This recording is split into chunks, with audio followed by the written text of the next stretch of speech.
Generally speaking, lay people tend to watch the bhikkhus much more than they observe themselves. When they go to a place where they should have faith and pay respect, their manners and their speech tend to be quite offensive to the eyes and ears. Such behavior is thought-provoking for those who like to observe how careless and lacking in restraint people can be, without any interest in themselves or how they might appear to other people. This is what's so frustrating. Master Hunter Boon. It is the normal practice in Thailand and other Buddhist countries for people to pay respect and perform Pūjā before a Buddha-rupa. Nobody looks at it as in any way being an evil practice that brings harm or suffering to people. So regardless of whether a person has a good nature or an evil nature, when he comes across a Buddha-rupa, his mind tends to become compliant and respectful. He instinctively salutes it with reverence, never looking upon it as an enemy in any way. The Buddha-rupas in Tumklong Ben also acted in this way. Whenever hunters spent the night resting in this cave, they would pay obeisance to the Buddha-rupas and ask forgiveness for the bad things they had done. But once, a rather strange and peculiar hunter came to rest in the cave. He made a prayer asking the Buddha-rupas to help bring him animals whose meat he could take as food, such as barking deer and ordinary deer. May they be unsteady, their eyes dimmed and their senses dulled, walking clumsily, sluggishly, like an animal that is almost dead near the hunter who is already prepared and waiting so that he can shoot it and then carry it away without further concern. This strange hunter did not think and act in the same way as ordinary people at all. His name was Master Hunter Boon, great merit, a name his father and mother gave him on the day that he was born. But in fact his name should have been changed to accord with what he did that day, when the name Master Bapna, great evil, would be more suitable. That day he went searching and hunting for game in various places, but nothing came into his hands at all. So when he reached Tumklong Ben to rest, he felt weak and disheartened. In the past he had hunted game in that district, so he had stayed in the cave before, but he never thought in the strange and peculiar way which he did this time. Arriving at the cave added to his discouragement at not having seen any game, let alone having got any in his hands. He then started behaving very strangely in front of his companions, who were all hunters. He took the Buddha-rupas which were spread about the cave and lined them up in several long rows.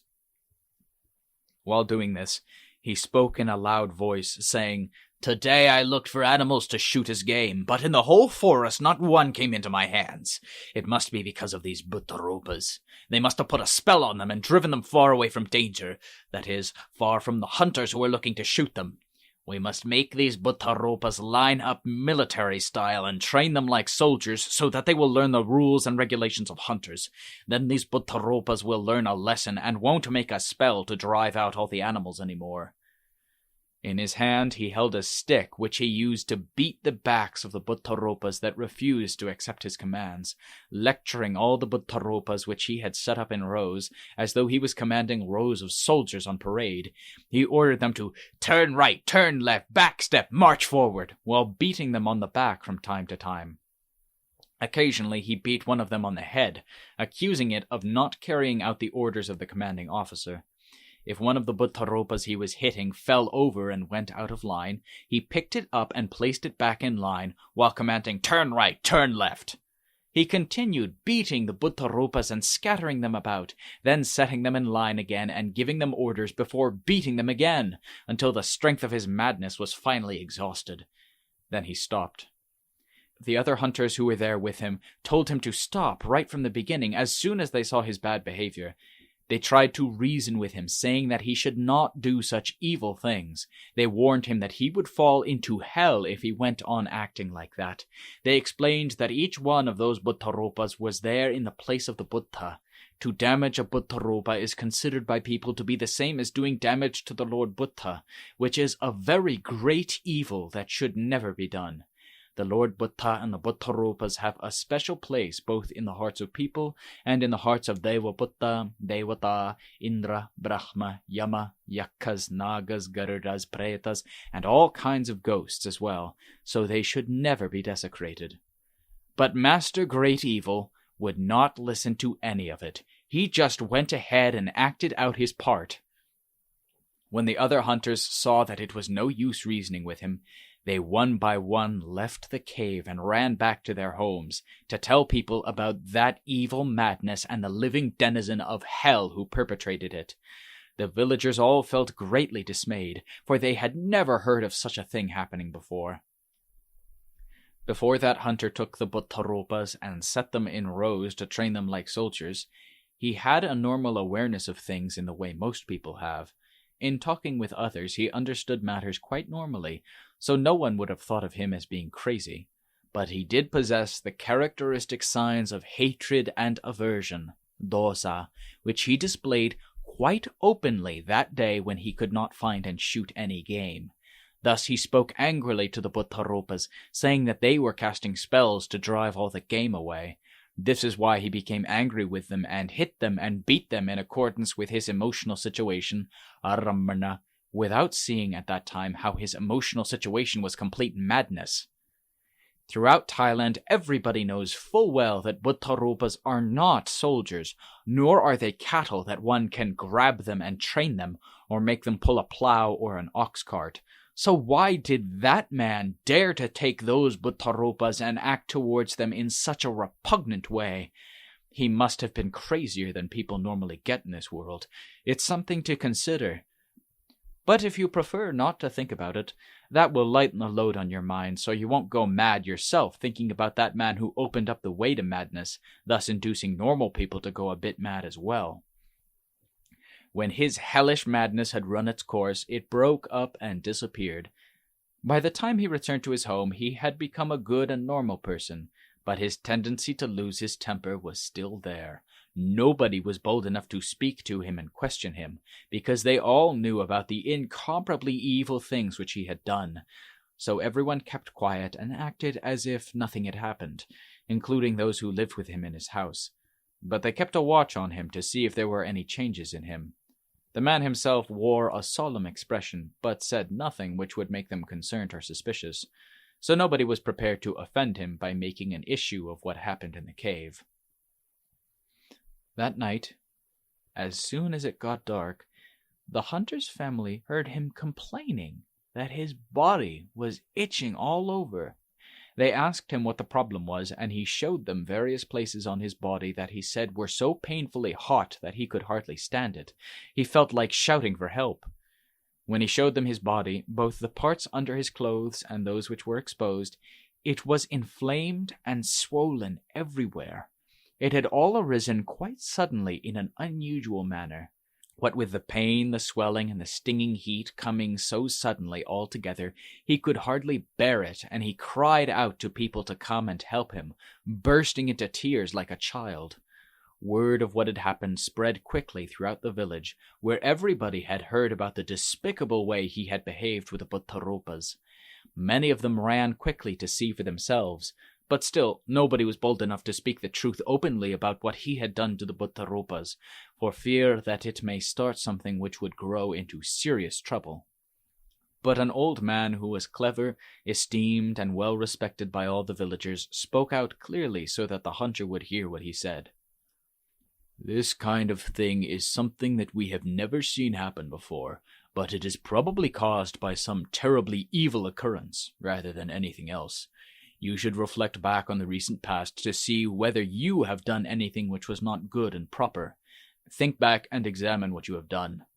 There may well be something there, for what has happened to you is most unusual.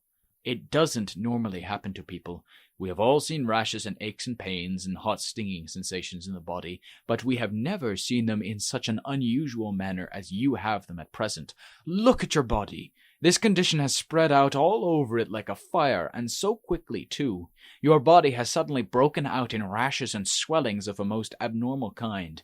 There must surely be something which has caused it to happen, for under ordinary circumstances, this wouldn't happen. Using the colloquial way of speaking in the village, we would say it was caused by Dhamma. Dhamma is what has brought this about, and nothing else, so you should investigate and review what your actions have been, where you have been, and what you have done. It's normal for people to be careless and make mistakes. So the villagers began asking him questions while helping to look after his sickness, all the while watching the good and bad reactions of the sick person. At the same time, they asked around among the people present, first one person, then another, and so on, one by one. But most of the hunters who were there in the cave and actually saw what he did had no desire to visit his home at all. What he did had deeply disturbed them, so they felt that his evil actions were worse than could be settled by asking questions and making accusations to his face at a meeting of village elders. Even those hunters who did go to his home went quietly and looked on without letting the culprit see them at all, for they were afraid that it might cause some future trouble. When he had been told about good and evil in various ways, and had been questioned many times by people in a roundabout way, constantly bringing up the topics of merit and demerit, heaven and hell, he began to recall his own evil deeds, and he realized the gravity of what he had done. He then told them all about what he did with the Buddha-rupas in Tumklong Pen Cave. As he spoke, he was consciously aware of the moral significance of his actions, in the same way any normal person would be. There was no sign of insanity or anything abnormal concealed in him at all as he spoke. So as soon as the old man, whom everyone in the village as well as the hunter respected, saw a convenient opening, he pretended to be alarmed at what he heard, and terrified of the consequences of such evil and the prospect of falling into hell, telling the hunter, "All Buddha-rupas stand in place of the great teacher, the foremost leader of this world, and they are focal points for the hearts of all Buddhists throughout the earth, wherever Buddhism is established, as well as for countless numbers of Deva-Buddhas, Devatas, Indras, Brahmas, Yamas, Yakas, Nagas, Garudas, Pretas, and ghosts. All of them pay homage to images of the Buddha. They cherish them greatly and protect them, preventing anyone from manhandling or damaging these sacred objects in any way. Each of those Buddha-rupas in the cave had Devatas, Nagas, and Garudas guarding and looking after them all the time. Nobody can go and mess about with them without coming up against the Devatas who look after them, who will punish such a person in many possible ways, depending on the skill and ability in magic powers of those Devatas. The punishment will manifest in a manner that is appropriate to that person and to the strength of the Dhamma which that person has made by his aggressive actions. If the hunter has told the truth, then none of us need have doubt about what has happened. The fire that is burning his body all over right now must be due to the bad thoughts and actions he directed towards those Buddha-rupas for sure. Oh well, never mind. Now that we know the full reason for this quite clearly, we should be able to correct the situation and relieve this disorder so that he can return to normal. There is no reason why Father, this old man, should not bring his son to ask forgiveness for his faults from the Lord Buddha, the Dhamma, and the Sangha, so that they may refrain from punishing him and allow him to quickly recover from this gruesome illness. The hunter believed everything that the wise old man explained to him. He did not object at all, and he smiled brightly. Everyone present could see that he looked fresh and happy. The only problem that remained then was the reluctance of the hunter to ask forgiveness of the Buddha-rupas in Tumklong Pen Cave while he remained in such discomfort, with heat rashes and intense itching. If he wasn't able to go to the cave, what should he do? Immediately the old man spoke in a soothing voice, saying, "Never mind about that.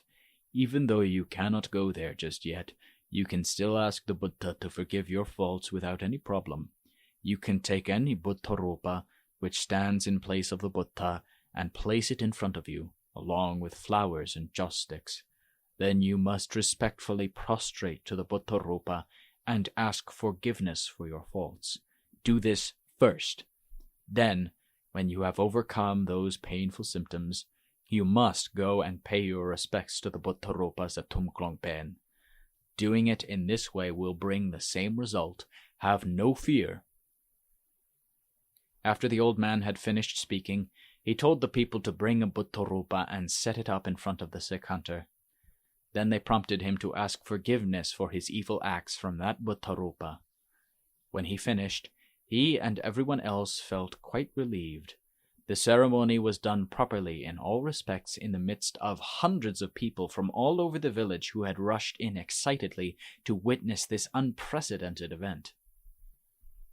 It was remarkable how the fact that evil exists, virtue exists, hell exists, and heaven exists was so clearly displayed to all those people who knew what the hunter had done. They could see the results of his evil deeds with their own eyes and know them with their own hearts. His strange disorder began to gradually die away as soon as he accepted his faults and asked forgiveness from the Buddha-rupa. After that, it cleared up very quickly. In fact, so quickly that it was almost unusual. The hunter seemed to gain a new lease on life after he had battled the great champions, the Buddha-rupas and Tumklongpen. He had learned his lesson well. He made a solemn vow in front of the Buddha-rupa that he would never again do anything against the Buddha to the end of his life. He had seen clearly for himself the consequences of his actions in a way that he would never forget. In a few days, the hunter's symptoms completely disappeared and he returned to normal. So he prepared flowers and joss sticks and went to ask forgiveness of the Buddha-rupas and Tumklongpen, which he had previously looked upon as his trained soldiers. He prostrated to each one and asked forgiveness for his faults. He also made a solemn resolve that he would no longer be such a gross, despicable character as he was before. He even resolved to give up completely his occupation as a master hunter. He resolved never to hunt again for the rest of his life, with the understanding in his heart that evil exists, merit exists, hell exists, and heaven exists, that if one does good, one receives good. If one does evil, one receives evil. This hunter no longer had any doubts about this. The kilesas are sad, gloomy, cheerless mental defilements, which the wisest people, with the Lord Buddha as the best example, have always censured and decried as bad. They are truly a bane on the hearts of beings in the world, exactly as the Lord censured them. The kilesas are what reject the true nature of Dhamma, making out that it is not true, and that it has never existed. They never agree to accept the truth enough to be admired in any way. The kilesas share nothing in common with Dhamma, so they can never establish a state of Dhamma in the beings of this world over whom they have control. They deny the existence of good and evil and heaven and hell, just as they deny the existence of Nibbana. So we should never think that the kilesas have a good aspect that confirms the existence of the Dhamma that the Lord Buddha taught. Rather, they negate its existence and try to blot it out altogether. Living beings that live in subjugation to the kilesas have no chance to believe in good and evil, and thus no incentive to renounce evil and develop virtue so as to work towards a heavenly existence in the future. Instead, they remain submerged in darkness and suffer continuously because the deceptive nature of the kilesas completely covers up the truth. The kilesas, regardless of what type, are all descendants of the great master of deception, who always deludes living beings, making them dull and stupid so that they remain firmly under his control. This great deceiver makes them close off their senses and lie down passively while being totally subject to his power. The hunter Boon was an excellent example in this present age. The kilesas snuck into his heart and started a fire there. Then they deceived the hunter into plunging into this fire wildly without any restraint, inducing him to take the Buddha-rupas, which are exalted and sacred things in Dhamma, and train them as if they were soldiers while beating them in various ways. This continued until he met up with the good side. In other words, his body became inflamed and covered in swellings which were irritating and hot and visible for all to see. Not knowing whether he would live or die, he was getting ready to fall into hell at that time. Just at that moment, the son of a deva, the old man, came to help him, leading him to see the evil in what he had done. This intervention allowed him to turn back to the way of Dhamma so that he accepted the truth about the existence of good and evil. Thus he escaped that time from the danger of disaster, as he avoided having those sinister kilesas drag him down into hell even while he was still alive. All of us Buddhists should therefore examine and reflect on the truth of the principles of Dhamma which that wise old man taught. As well, we should reflect well on the falseness of the kilesas which are always whispering their deceitful words within our hearts. We shouldn't think only of profit. We shouldn't think only of cheating others. We shouldn't always think of ourselves first, for that attitude results in others losing their wealth and property, which damages their hearts and kindles the fires of hell in our own hearts. The Dhamma of the wise teaches us that we should be afraid of those things that Dhamma teaches us to fear, such as evil, and that we should be bold in those things where we should have confidence, such as virtue and merit. This teaching is correct, for it conforms entirely to the truth without any falsehood or error. It contains no deviation from truth, such as is found in the deceptive tricks of all the kilesas. Whoever believes in the kilesas will be entirely ruined without any likelihood of recovery or improvement, which only firm faith in the Dhamma can provide. The wise always feel repugnance and loathing for the kilesas. None of them have any love or attachment for the kilesas. In contrast to this, those who have faith in the kilesas and their deceptive tricks, which teach them to disdain and negate Dhamma, are eventually consumed by fire. As for the kilesas which deceive those people, they don't accept any part of the evil Dhamma. Instead, the kilesas just keep on deceiving people, causing them to sink deeper and deeper all the time. So I ask you to please examine yourselves well in a manner which is appropriate to your state as intelligent human beings who are children of the Lord Buddha, who was supremely wise, clever, and skilled beyond all the kilesas of every kind, and was never deluded by any of their tricks. We Buddhists should try to follow in the footsteps of the great teacher by being careful and cautious on all sides in every situation, including everything that comes into contact with us through the eyes, ears, nose, tongue, body, and mind. Don't give way and let the kilesas grab you and throw you down a chasm, for it will ruin this auspicious human birth of yours. By not admiring what is good, you allow yourself to go to ruin in this life, which is most inappropriate for all of us who have the teaching of Dhamma ringing loud in our ears to help us all the time. For we have teachers, many environments suitable for meditation, and an abundance of books and scriptures to help us overcome the kilesas, so we cannot say that Dhamma is lacking or in short supply. Dhamma can always keep up with the kilesas. It is never at a loss in this regard. It can revolve around every aspect of oneself, successfully resisting the kilesas at every turn and in every corner. So you shouldn't be reluctant to use Dhamma to help yourself go in the right direction. Instead, you should be afraid of the kilesas, which lead only in the direction of evil and suffering, and never in the direction of happiness. They lead a person to lose all hope, even though he is still alive and breathing. This should certainly never happen to us. So don't be complacent. Don't look on dangers as if they were virtues. Don't look on merit and virtue as being bad and evil. From now on, you must take a lesson from your past actions and the resultant dukkha, and never make those same mistakes again. You will then be a good person who progresses in happiness. Sugato, without a doubt, in accordance with the Dhamma verse that the Lord taught. Dhamma looks after those who practice Dhamma, not letting them fall into evil ways. This story of Master Hunter Boon became very widely known, both in that district and in other places far distant from it. Many who heard it were afraid. They no longer dared to trample carelessly around that cave as they had before. The cave and its surroundings then became a quiet and lonely place, well suited to the practice of meditation and the ascetic mode of living of all Thudangakamartana bhikkhus.